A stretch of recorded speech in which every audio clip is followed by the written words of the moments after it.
Welcome to part 2 of How to Use Your Imagination on Mega 10 YouTube channel by Neville Goddard, 1955.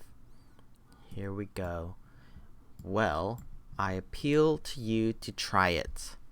If you try it, you will discover this great wisdom of the ancients, for they told it to us in their own strange, wonderful, symbolical form.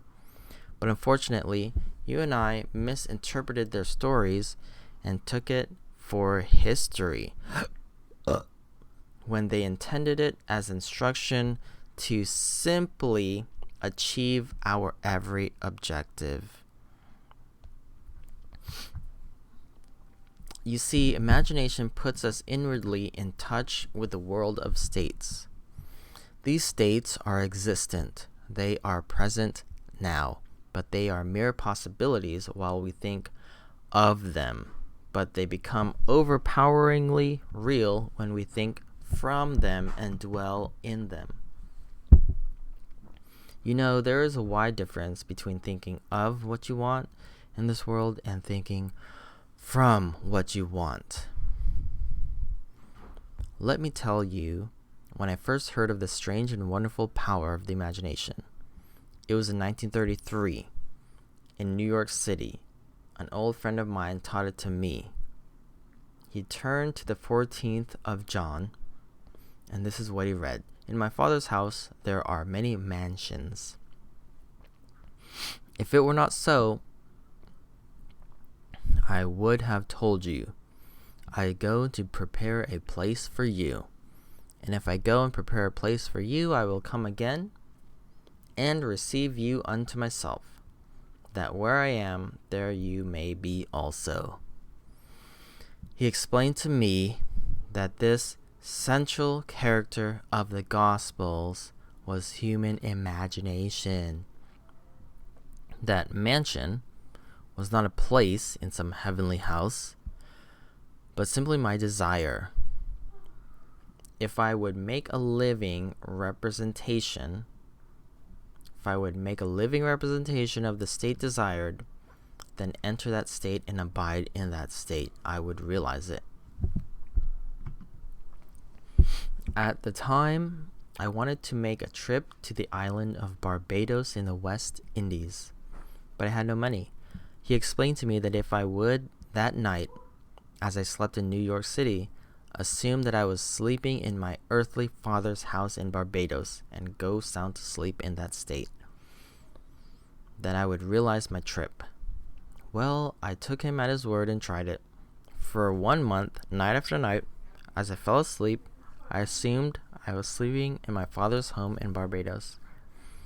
At the end of my month, an invitation from my family came inviting me to spend the winter in Barbados. I sailed for Barbados the early part of December that year. From then on, I knew I had found the Savior in myself. The old man told me that it would never fail. Even after it happened, I could hardly believe that it would not have happened anyway. After it had happened, I could hardly believe that it would not have happened anyway. That's how strange this whole thing is. On reflection, it happens so naturally you begin to feel or to tell yourself, well, it would have happened anyway, and you quickly recover from this wonderful experience of yours.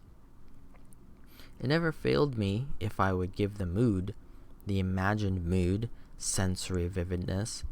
I could tell you unnumbered case histories to show you how it works. But in essence, it is simple. You simply know what you want. When you know what you want, you are thinking of it. That is not enough. You must now begin to think from it. Well, how could I think from it? I'm sitting here and I desire to be elsewhere.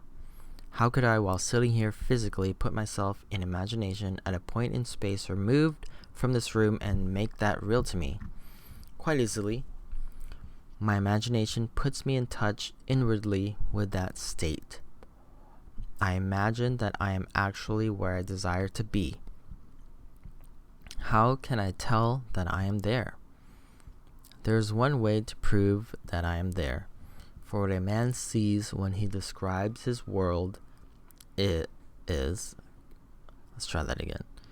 There's one way to prove that I am there. For what a man sees when he describes his world is, as he describes it, relative to himself. What? So what the world looks like depends entirely upon where I stand when I make my observation.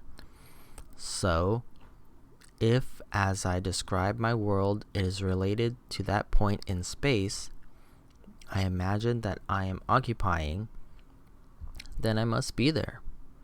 I'm not there physically, no, but I am there in my imagination, and my imagination is my real self. And where I go in imagination and make it real, there I shall go in the flesh also. When in that state I fall asleep, it is done. I have never seen it fail. So this is the simple technique upon how to use your imagination to realize your every objective. Here is a healthy and productive exercise for the imagination, something that you should do daily. Daily relive the day as you wish you had lived it, revising the scenes to make them conform to your ideals. For instance, suppose today's mail brought disappointing news. Revise the letter, mentally rewrite it, and make it conform to the news you wish you had received. Or, suppose you didn't get the letter you wish you had received. Write to yourself the letter and imagine that you received such a letter. Let me tell you a story that took place in New York not very long ago. In my audience sat this lady who heard me numerous times, and I was telling the story of revision. That man, not knowing the power of imagination, he goes to sleep at the end of his day, tired and exhausted, accepting as final all the events of the day. And I was trying to show that man should, at that moment before he sleeps, he should rewrite the entire day and make it conform to the day he wished he had experienced. Here's the way a lady wisely used this law of revision. It appears that 2 years ago she was ordered out of her daughter-in-law's home. For 2 years there was no correspondence. She had sent her grandson at least 24 presents in that interval, but not one was ever acknowledged. Having heard the story of revision, this is what she did. As she retired at night, she mentally constructed 2 letters. One she imagined coming from her grandson, and the other from her daughter-in-law. In these letters, they expressed deep affection for her and wondered why she had not called to see them. She did this. This she did for 7 consecutive nights, holding in her imaginary hand the letter she imagined she had received and reading these letters over and over until it aroused within her the satisfaction of having heard. Then she slept. On the 8th day, she received a letter from her daughter-in-law. On the inside were 2 letters, one from her grandson, one from the daughter-in-law. They practically duplicated the imaginary letters that this grandmother had written to herself 8 days before. This art of revision can be used in any department of your life. Take the matter of health. Suppose you are ill. Bring before your mind's eye the image of a friend. Put upon that face an expression which implies that he or she sees in you that which you want the whole world to see. Just imagine he is saying to you that he has never seen you look better, and you reply, "I have never felt better." Suppose your foot was injured. Then do this. Construct mentally a drama which implies that you're walking. that you are doing all the things that you would do if it was normal. Do it over and over and over until it takes on the tones of reality. Whenever you do in your imagination that which you would like to do in the outer world, that you will do in the outer world. The one requisite is to arouse your attention in a way and to such intensity that you become wholly absorbed in the revised action. You will experience an expansion and refinement of the senses by this imaginative exercise, and eventually achieve vision in the inner world. The abundant life promised us is ours to enjoy now, but not until we have the sense of the Creator as our imagination can we experience it. Persistent imagination, centered in the feeling of the wish fulfilled, is the secret of all successful operations.